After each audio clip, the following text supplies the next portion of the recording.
China శ్రామిక వర్గ సాంస్కృతిక మహావిప్లవం 50 ఏళ్ళు గడిచిన సందర్భంగా మళ్ళీ ఒకసారి సాంస్కృతిక విప్లవం ప్రజలకు, చైనా విప్లవానికి, ప్రపంచానికి ఏమిచ్చింది అనే ఒక చర్చ ప్రారంభమైంది.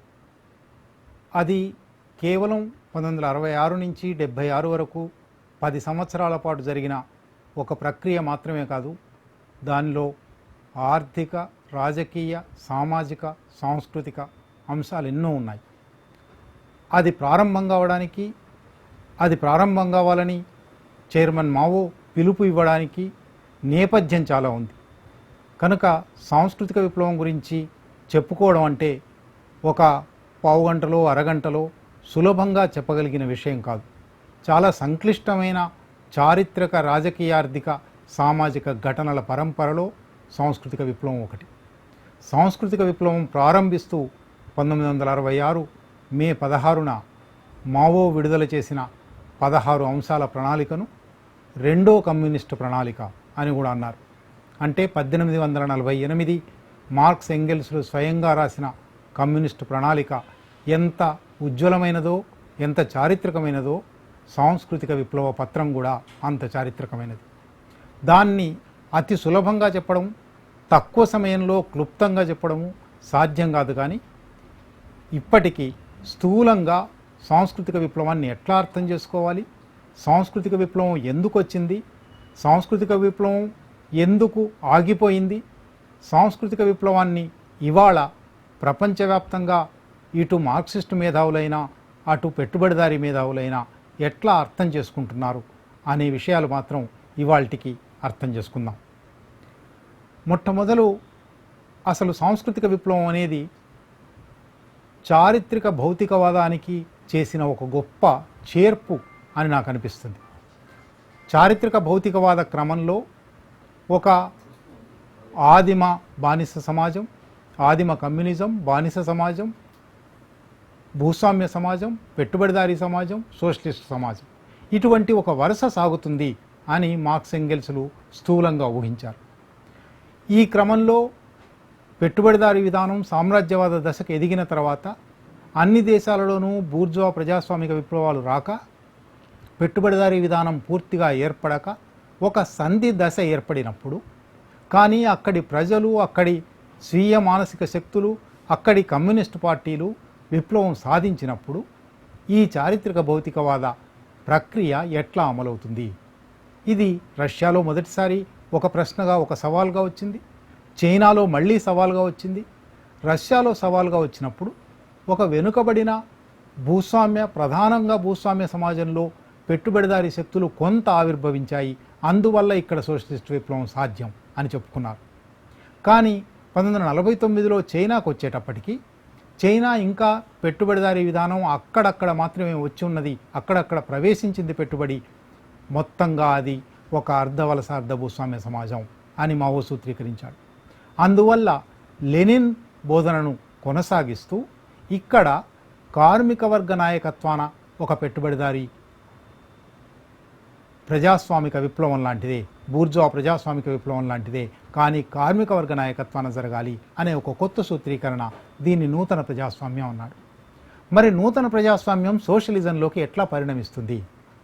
రష్యాలోనైతే సోషలిస్ట్ విప్లవమే వచ్చింది. అది 1956 నాటికి అసలు ప్రజలందరి విప్లవం, వర్గాలే లేవు అని క్రిస్చెవ్ ప్రకటించే దశ వచ్చింది. చైనాలో 49 నుంచి 56 వరకు నూతన ప్రజాస్వామ్యం అమలైంది, సోషలిజం వచ్చింది. 56 నుంచి చైనా సమాజం ఒక సోషలిస్ట్ సమాజం అని చైనా కమ్యూనిస్ట్ పార్టీ మావో స్వయంగా ప్రకటించాడు. 49 నుంచి 56 వరకు 7 సంవత్సరాల కాలంలో జరిగిన వ్యవసాయ అభివృద్ధి కానీ, పారిశ్రామిక అభివృద్ధి కానీ, మొత్తంగా సామాజిక అభివృద్ధి కానీ సోషలిస్టు ఉత్పత్తి శక్తులకు, సోషలిస్టు ఉత్పత్తి సంబంధాలకు అనుగుణమైన రీతిలో అభివృద్ధి చెందాయి అని ఆయన అనుకున్నాడు. కానీ 56 తర్వాత మళ్ళీ ఒకసారి చూస్తే 56-58 మధ్య కాలంలో గ్రేట్ లీప్ ఫార్వర్డ్, పెద్ద ముందంజ, అటు వ్యవసాయ రంగంలోనూ ఇటు పారిశ్రామిక రంగంలోనూ ఉత్పత్తి శక్తుల అభివృద్ధి జరగాలి. మామూలుగా సాంప్రదాయిక అర్థంలో విప్లవం అంటే ఉత్పత్తి శక్తుల అభివృద్ధికి ఉత్పత్తి సంబంధాలు ఆటంకమైనప్పుడు ఒక విచ్ఛేదనం జరుగుతుంది, అది విప్లవం అన్నారు. ఇక్కడ ఉత్పత్తి శక్తుల అభివృద్ధి జరుగుతున్నది, కానీ ఉత్పత్తి సంబంధాలు, పాత ఉత్పత్తి సంబంధాలు కొనసాగుతూ ఉన్నాయి, వీటిని మార్చవలసి ఉంది అని 58లో గ్రేట్ లీప్ ఫార్వర్డ్ సందర్భంగా ఒక అవగాహన కమ్యూనిస్ట్ పార్టీ అంతటా వచ్చింది. ఈ అవగాహనకు లీ షావ్చీ కానీ, పెంగ్టే హువాయి కానీ, డెంగ్ సియాఓపింగ్ కానీ ఈ ముగ్గురు ప్రధాన నాయకులు రాజకీయాలు అవసరం లేదు, రాజకీయాలు అవసరం లేకుండా ఉత్పత్తి శక్తుల అభివృద్ధి సాధించవచ్చు, ఉత్పత్తి శక్తుల అభివృద్ధి దానికదిగా ఆటోమేటిక్గా ఉత్పత్తి సంబంధాల మార్పుకు దారితీస్తుంది, కనుక సోషలిజం వస్తుంది, ఇవాళ మనం చేయవలసిందల్లా ఉత్పత్తి శక్తులను అభివృద్ధి చేయడమే అన్నారు. మావో, చౌవెన్లై, లిన్పియావో అటువంటి ఒక వర్గం వాళ్ళు దీనికి భిన్నంగా గ్రేట్ లీప్ ఫార్వర్డ్లో పెద్ద ముందంజలో కొన్ని లోపాలు జరిగాయి, ఉత్పత్తి శక్తుల అభివృద్ధి జరిగింది, కానీ ఉత్పత్తి సంబంధాల అభివృద్ధి జరగడం లేదు. ఈ రెండిటి మధ్య పొసగని తనం ఒకటి ఉంది, కనుక ఉత్పత్తి శక్తుల అభివృద్ధితో ఉత్పత్తి సంబంధాలను సమన్వయం చేయడానికి ఇంకేదో చేయవలసి ఉన్నది అనే ఆలోచన ప్రారంభమైంది. దీనికి మావో రచనల్లో అనేక ఉదాహరణలు చూపెట్టాడు. ఒక పరిశ్రమను కేవలం ప్రభుత్వ రంగంగా, జాతీయ రంగంగా, ప్రజారంగంగా మార్చడమే విప్లవం కాజాలదు. పాత పెట్టుబడిదారీ పరిశ్రమలోనైతే పెట్టుబడిదారు లేదా పెట్టుబడిదారుల బృందం అన్ని నిర్ణయాలు చేస్తుంది, వాళ్ళు కేవలం లాభాల కోసమే చేస్తారు.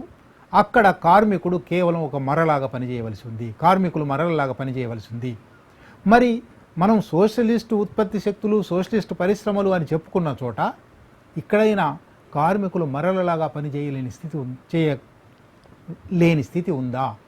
ఇక్కడ కూడా ఒక శిష్ట వర్గం తయారవుతున్నది, ఒక ఉన్నత వర్గం తయారవుతున్నది. నిపుణులు అనబడేవాళ్ళు, సాంకేతిక నిపుణులు అనబడేవాళ్ళు, పార్టీ నాయకులు, పరిశ్రమల యాజమాన్యాలు, వీళ్ళు ఒక శిష్టవర్గంగా తయారీ, వాళ్లే ఏమి ఉత్పత్తి సాధించాలి, ఏ ఉత్పత్తి ప్రక్రియ ఉండాలి, ఎంత ఉత్పత్తి చేయాలి నిర్ణయిస్తున్నారు. ఇక్కడ కూడా పెట్టుబడిదారీ పరిశ్రమలో లాగే కార్మికులు మరలలాగా పైనుంచి వచ్చిన ఆదేశాలను అమలు చేసే స్థితి ఉంది. అంటే ఉత్పత్తి శక్తుల అభివృద్ధి మాత్రమే కాదు, ఇంకేదో కావలసి ఉంది. ఉత్పత్తి సంబంధాలు మారడానికి చైతన్యం మారవలసి ఉంది, సంస్కృతి మారవలసి ఉంది. అందువల్లనే ఇది ప్రధానంగా ఉత్పత్తి శక్తుల, ఉత్పత్తి సంబంధాల విప్లవానికి సంబంధించింది అయినప్పటికీ సాంస్కృతిక విప్లవం అనే పేరు ఇవ్వడంలో అర్థమైంది. సంస్కృతి మారవలసి ఉంది.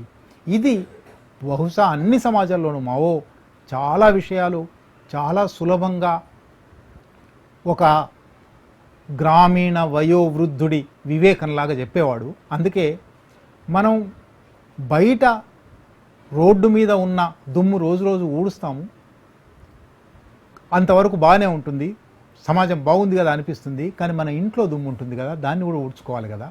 రోడ్డు మీద దుమ్ము ఊడవడం మాత్రమే కాదు, ఇంట్లో దుమ్ము ఊడ్చుకోవాలి. ఇంట్లో దుమ్ము ఊడవడం మాత్రమే కాదు, మన మనసులో దుమ్ము ఊడ్చుకోవాలి. అందుకే శత్రువు మీద పోరాటం చేయడం మాత్రమే కాదు, నీ మీద నువ్వు పోరాటం చేసుకోవాలి. ఇటువంటి అనేక మాటల్లో ఆయన చెప్పినాడు. అందుకే గ్రేట్ లీప్ ఫార్వర్డ్లో 1958 తర్వాత 56 నుంచి 57 నుంచి ప్రారంభించారు. 58 తర్వాత నుంచి దాని ఫలితాలు రావడం మొదలైంది. గ్రేట్ లీప్ ఫార్వర్డ్లో ఆయన ప్రధానంగా చెప్పింది 2 కాళ్ల మీద నడవడం. చైనా సమాజానికి వ్యవసాయము, పరిశ్రమ 2 కాళ్ళు. ఒక్క వ్యవసాయమే అని ప్రాధాన్యత ఇవ్వలేము, ఒక్క పరిశ్రమే అని ప్రాధాన్యత ఇవ్వలేము, 2 కావాలి. ఈ 2 కలిపి నడిచే క్రమంలో ఈ రెండిటికి నాయకత్వం వహిస్తున్న వాళ్ళు ఒక కొత్త పాలక వర్గంగా తయారవుతున్నారు. సమాజం తయారు కావడం లేదు, సమాజ సంబంధాలు తయారు కావడం లేదు. అందువల్ల ఆయన చాలా సుప్రసిద్ధమైన నినాదం బంబార్డ్ ద హెడ్ క్వార్టర్స్. అధికారాన్ని బద్దలు కొట్టండి, కేంద్రంలో ఉన్న వాళ్ళను మార్చేయండి.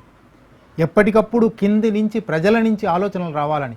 ఒక కార్మికుడు కేవలం మరలాగా పనిచేసే స్థితి ఉండకూడదు, ఒక దున్నే రైతు మరలాగా పనిచేసే స్థితి ఉండకూడదు.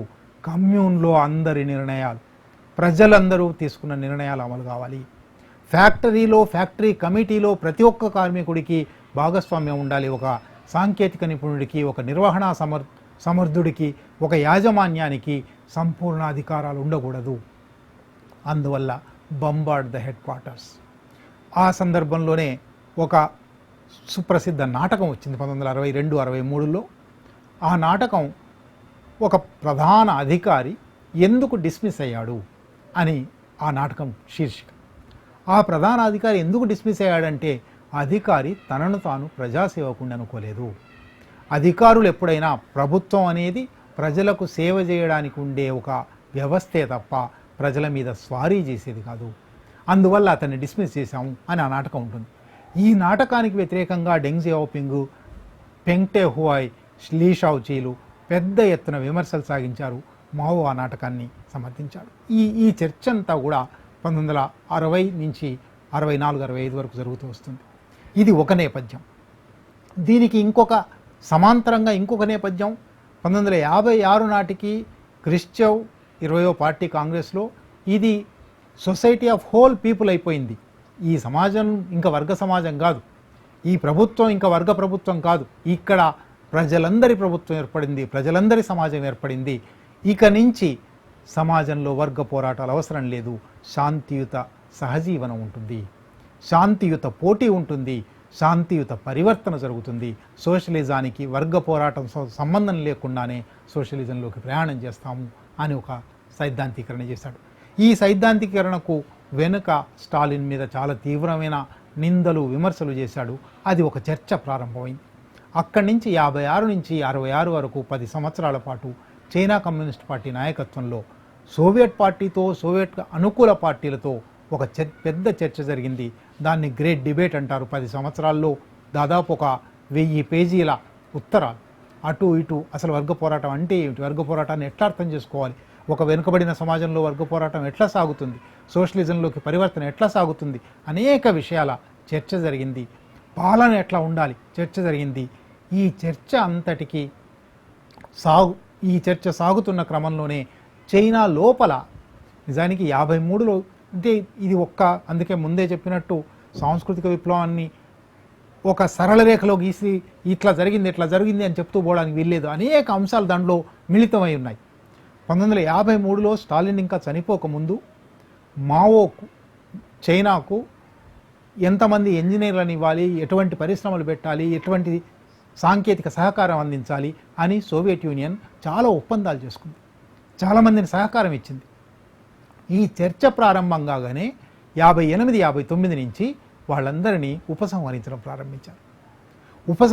ప్రారంభించినప్పుడు మావో అక్కడ కూడా మళ్ళీ కొత్తగా ఆలోచన, నిజంగానే ఒక సాంకేతిక నైపుణ్యాన్ని బయట నుంచి తెచ్చుకోవాలా, ప్రజలకు సాంకేతిక నైపుణ్యం ఉండదా, మన దగ్గర ఎప్పటి నుంచో కమ్మరులు ఉన్నారు కదా, ఈ కమ్మరులే రేపు ఇనుమును ఎప్పటి నుంచో 1000 ఏళ్ల నుంచి ఇనుము కరిగిస్తున్నారు కదా, రేపు ఎప్పుడైనా వీళ్ళంతటా వీళ్ళ జ్ఞానం నుంచి, వీళ్ళ సృజనాత్మక నుంచి బ్లాస్ట్ ఫర్నేస్ కనిపెట్టాలి. కానీ బ్లాస్ట్ ఫర్నేస్ ఎక్కడి నుంచో తీసుకొచ్చి వీళ్ళకి ఇస్తే ఇది వాళ్లకు ఉత్పత్తి చైతన్యానికి, ఉత్పత్తి శక్తికి మధ్య ఒక వైరుధ్యం వస్తుంది, ఇటువంటి జరగకూడదు, పోతే పొండి అని వాళ్ళని పంపించేశాడు. ఒక రకంగా అనేక రంగాలలో చైనా 1956 నుంచి 66 వరకు ప్రయోగాలు చేసింది, ఆలోచనలు చేసింది. వాటి ఫలితంగానే 1966 మే 16న మావో తాను స్వయంగా, ఇది పార్టీ లోపల కూడా మళ్ళీ చెప్పాలంటే ఈ సంక్లిష్టతలో మరో భాగం, పార్టీ లోపల కూడా ఈ చర్చ జరుగుతుంది.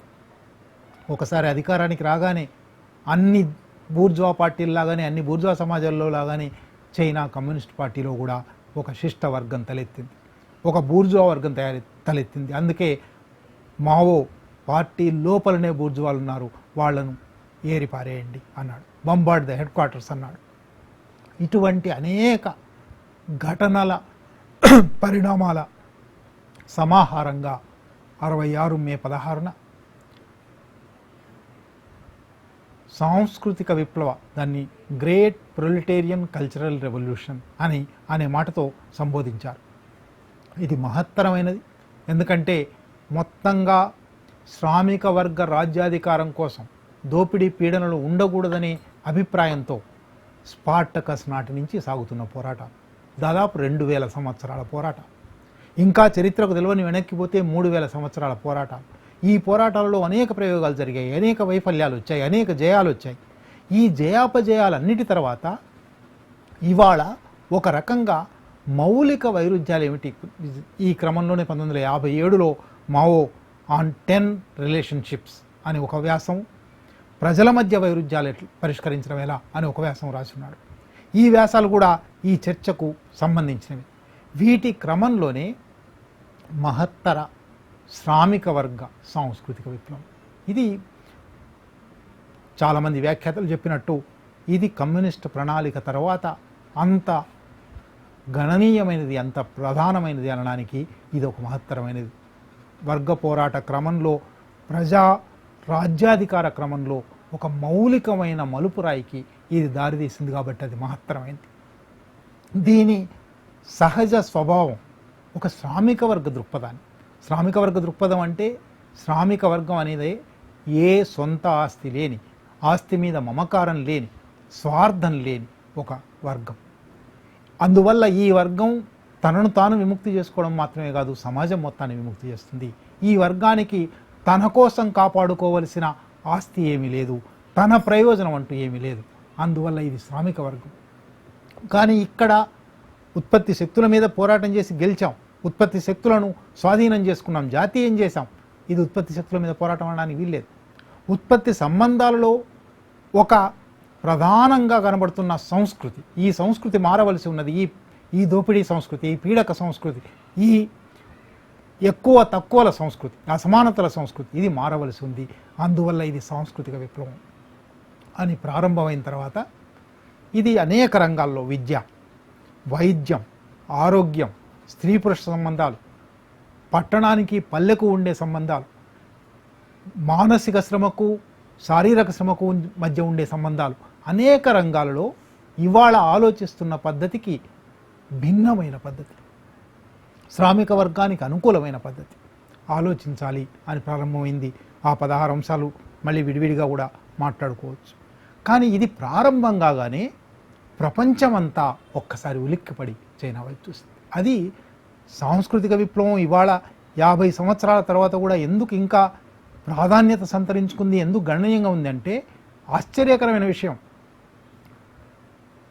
జోన్ రాబిన్సన్ అని ఒక అర్థశాస్త్రవేత్త, బ్రిటిష్ అర్థశాస్త్రవేత్త, ఆమె చాలా ప్రఖ్యాతురాలు. ఆమె మార్క్స్ను ఎంత మాత్రం అంగీకరించలేదు.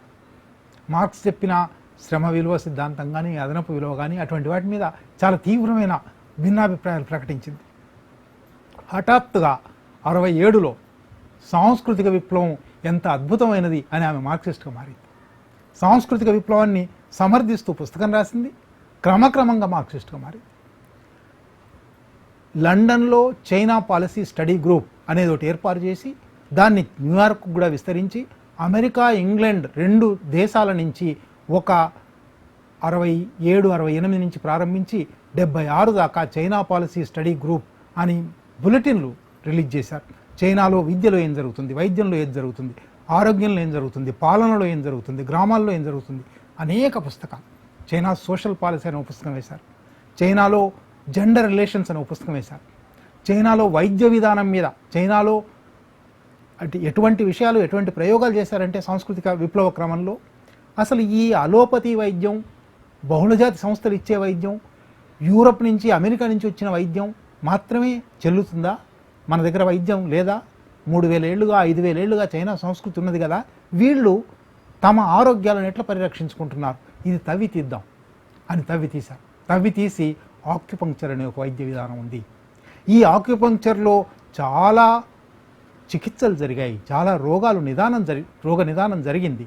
అందువల్ల దాంట్లో ఉన్న మంచిని దీంట్లో ఉన్న మంచిని కలిపి తీసుకున్నాం అని ఒక కొత్త ప్రయోగం చేశారు. ఈ పుస్తకం మీద ఈ ఆక్యుపంక్చర్ను, అలోపతిని కలిపిన దాని మీద చైనా పాలసీ స్టడీ గ్రూప్ ఒక పుస్తకం వేసింది.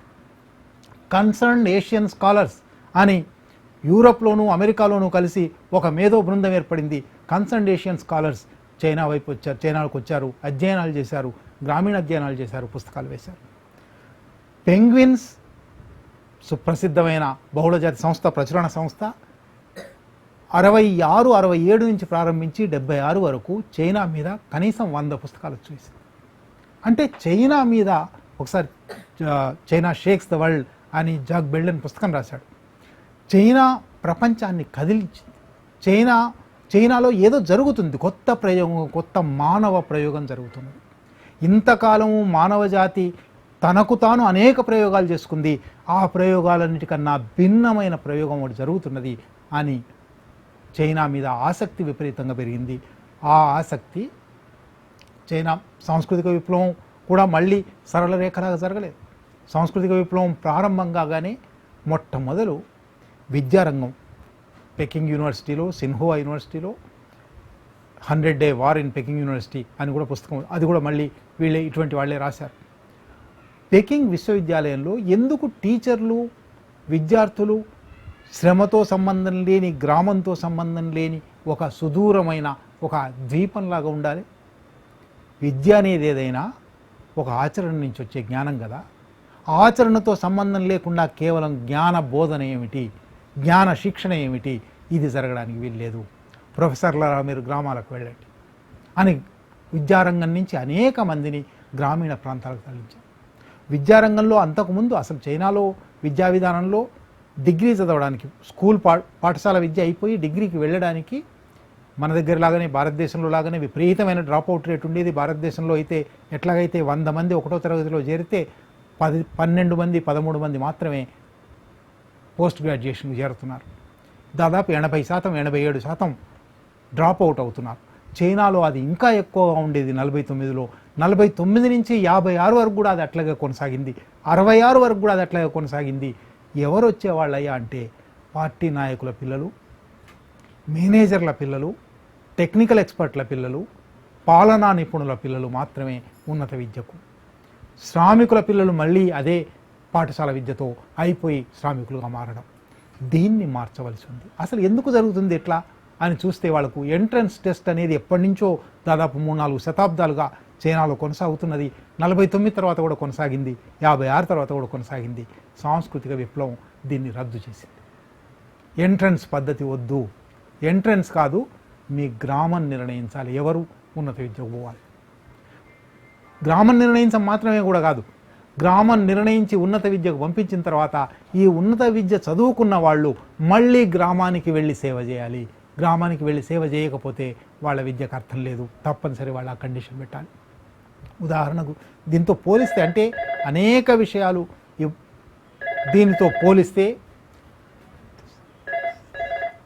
వైద్య విద్య అత్యవసరమైన, నిజానికి వైద్యులు అవసరమైనంతమంది లేరు.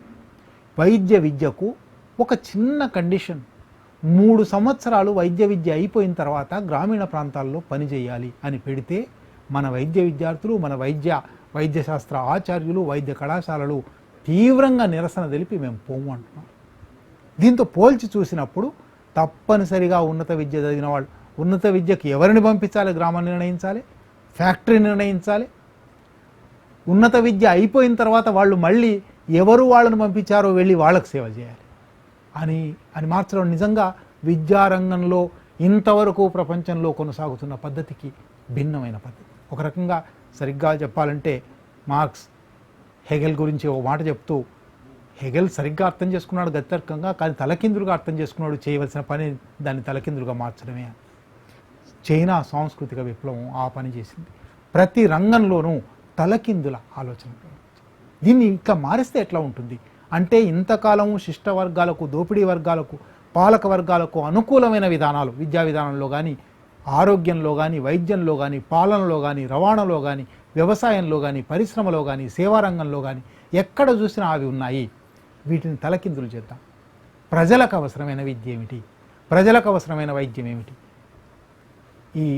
ఈ రంగంలో నిజానికి ఒక్కొక్క రంగానికి సంబంధించి కొన్ని గంటల పాటు చెప్పవలసిన ప్రయోగాలు జరిగాయి.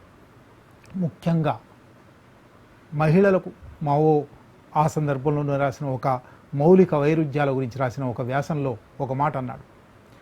మనం ఎన్ని వైరుధ్యాలను పరిష్కరిస్తూ పోతున్నా బహుశా 1000 ఏళ్ళు బట్టే 3 మౌలికమైన ప్రధానమైన వైరుధ్యాలు ఉన్నాయి.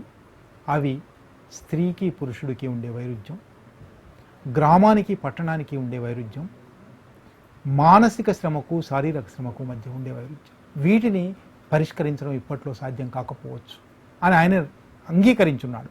కానీ వీటిని పరిష్కరించడానికి ప్రయత్నం సాంస్కృతిక విప్లవం ప్రారంభించింది. ముఖ్యంగా స్త్రీ పురుష సమానత్వం గురించి, స్త్రీలకు విద్య గురించి. అది ఎటువంటి సమాజం? చైనా సమాజంలో స్త్రీలు వేగంగా నడవడానికి వీల్లేదు, పురుషులతో సమానంగా నడవడానికి వీల్లేదు అని ఎప్పుడో 2000 ఏళ్ల కింద కన్ఫ్యూషియస్ ఒక సిద్ధాంతం చెప్పాడు. స్త్రీల పాదాలు కట్టివేయాలి, కురుచగా ఉండాలి, అందువల్ల పరిగెత్తడానికి వీల్లేదు. స్త్రీలు అందంగా ఉండాలి, స్త్రీలు సుకుమారంగా ఉండాలి, స్త్రీలు పురుషులతో సమానంగా ఉండకూడదు. అటువంటి సమాజంలో సాంస్కృతిక విప్లవం స్త్రీ పురుష సమానత్వాన్ని, స్త్రీల విద్యను, స్త్రీల ఆరోగ్యాన్ని, స్త్రీలకు అన్ని రంగాలలో ప్రవేశాన్ని, నిజానికి అద్భుతమైన పుస్తకాలు. సాంస్కృతిక విప్లవ క్రమంలో స్త్రీ పురుష సమానత్వం ఎట్లా సాధించారో చెప్పే పుస్తకాలు ఎన్నో వచ్చినాయి. ఇంత జరిగినా నిజంగానే ఇవి జరుగుతున్నప్పుడు అప్పటికే కొనసాగుతున్న విలువల వల్ల, కొనసాగుతున్న పద్ధతుల వల్ల ప్రయోజనాలు పొందేవాళ్ళు ఉంటారు. స్వార్థ ప్రయోజన శక్తులు, అది ఎంత సోషలిస్ట్ సమాజం అని చెప్పుకున్నప్పటికీ, ఎంత విప్లవ సమాజం అని చెప్పుకున్నప్పటికీ, ఎంత సుదీర్ఘమైన దీర్ఘకాలిక పోరాటం చేసి గెలిచినప్పటికీ ఒక శిష్టవర్గం తయారైంది. 49 నుంచి 66 వరకు తయారైంది, ఒక తరం తయారైంది. ఈ తరం నుంచి తీవ్రమైన వ్యతిరేకత కూడా వచ్చింది. అటువంటి వాళ్లకు లీ షావ్చి స్వయంగా జాతి ఉపాధ్యక్షుడు ఈ పద్ధతిని, ఈ సాంస్కృతిక విప్లవాన్ని ఖండించడం ప్రారంభించాడు. బహిరంగ చర్చలు ప్రారంభమయ్యాయి. ఒక సందర్భంలో చైనా కమ్యూనిస్ట్ పార్టీలో ఉన్న అగ్రనాయకత్వంలో సాంస్కృతిక విప్లవాన్ని మావోను సమర్థించే వాళ్ళు మైనారిటీలో పడిపోయే పరిస్థితి వచ్చింది. ఇది కూడా 66 నుంచి 71, 72 ఒక దశ అనుకోవాలి, 72, 73 నుంచి 76 ఇంకో దశ అనుకోవాలి. ఈ మొదటి దశలో ఒక రకంగా సాంస్కృతిక విప్లవం విరమించవలసి వస్తుందా అనే పరిస్థితి వచ్చింది. ఇది ఒక కొస అయితే, మళ్ళీ మావోనే చెప్పినట్టు ఒక తప్పును సరిచేసే క్రమంలో మరొక తప్పు జరుగుతుంది అన్నట్టుగా, ఒక పెట్టుబడిదారీ అనుకూల, ఒక అభివృద్ధి నిరోధక, ఒక తిరోగమన తప్పును సరిదిద్దే క్రమంలో ఒక అతివాద తప్పు జరిగింది. స్వయంగా మావో సహచరి చియాంగ్, ఆమెతో పాటు ఒక 4-5 కాంక్షంగ్ అయితే 9వ కాంగ్రెస్లో 10వ కాంగ్రెస్లో చాలా కీలకమైన పాత్ర నిర్వహించినవాడు. అటువంటి వాడు లిన్ పియావో పిఎల్ఏకు, పీపుల్స్ లిబరేషన్ ఆర్మీ, ప్రజా విముక్తి సైన్యానికి నాయకుడు, అగ్రశ్రేణి నాయకుడు. ఇటువంటి వాళ్ళు ఒక అతివాద వైఖరి తీసుకోవడం ప్రారంభించారు. ఎంత అతివాద వైఖరి అంటే, చాలా ఇవాళకి సాంస్కృతిక విప్లవం మీద ఉన్న అనేక అపప్రథలలో అతి ఎక్కువ ఈ బృందం చేసినవి. ప్రొఫెసర్లను బలవంతాన పంపించాలి. నిజానికి 9వ కాంగ్రెస్లో 10వ కాంగ్రెస్లో మావోనే కమ్యూనిస్ట్ పార్టీ అంటే ఏమిటి, కమ్యూనిస్ట్ పార్టీ సభ్యుడి అర్హతలు ఏమిటి అని చర్చించే క్రమంలో ఒక వాక్యం ప్రవేశపెట్టాడు. Collective will and personal ease of mind. అంటే సమిష్టి నిర్ణయము, వ్యక్తిగత సానుకూలత, ఈ రెండు కలిసి ఉండాలి అని అన్నాడు. వ్యక్తిగత సానుకూలతతో సంబంధం లేదు, ఎవరి మెడ మీదనైనా కత్తిపెట్టి పని చేయించవచ్చు అనే అతివాదాన్ని నిలిపే వర్గం తర్వాత వాళ్ళని గ్యాంగ్ ఆఫ్ 4 అన్నారు. అటువంటి వాళ్ళు తీసుకున్నారు. సరే, వాళ్ళు చేసిన అతివాదం అయినప్పటికీ సరైన ఉద్దేశంతో చేయలేదా, అది ఇంకో చర్చ, అది చాలా సంక్లిష్టమైన చర్చ. కానీ వాళ్ళు చేసిన ఈ అతివాద చర్యల వల్ల సాంస్కృతిక విప్లవం గురించి బయటి సమాజాలలో ఒక తప్పుడు ప్రచారం చేయడానికి, ఇది బలవంతం మీద జరుగుతుంది, ఇది ఒక నిరంకుశంగా జరుగుతుంది, ఇది ప్రజాస్వామికంగా జరగడం లేదు, ఇది మావో అధికారాన్ని నిలబెట్టుకోవడం కోసం ఒక కుట్రపూరితంగా సమాజం మీద రుద్దిన పని, దీనివల్ల ఇంతమంది హత్యకు గురయ్యారు, ఇంతమంది అరెస్టుల పాలయ్యారు, ఇటువంటి లెక్కలు అనేకం 66 తర్వాత నుంచి వస్తూ ఉన్నాయి.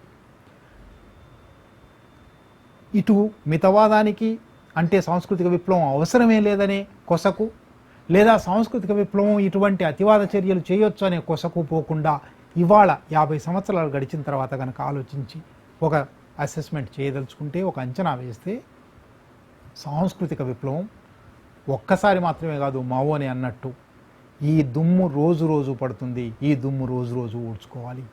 ఒకరాజు ఊడ్చేశాను కదా ఇక సరిపోయింది అని అనుకోవడానికి వీల్లేదు. సాంస్కృతిక విప్లవాలు ఎన్నో జరగాలి. సాంస్కృతిక విప్లవాలు ఎన్నో జరిగినప్పుడు మాత్రమే పాత శక్తులకు, పెట్టుబడిదారీ పునరుద్ధరణ శక్తులకు, భూస్వామ్య భావజాలానికి, అంతరాల భావజాలానికి ఒక అడ్డంకి వేయగలము.